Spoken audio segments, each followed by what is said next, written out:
પપ્પાને ખબર છે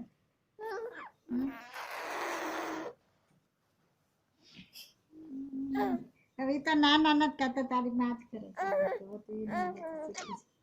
આવવાનું નહીં કર હવે કરશે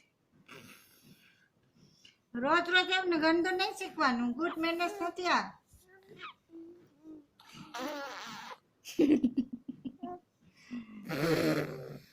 આ પપ્પા જેવા બાબા તમારી તો મોટા પર કઈ બોલવા આવી હતી હે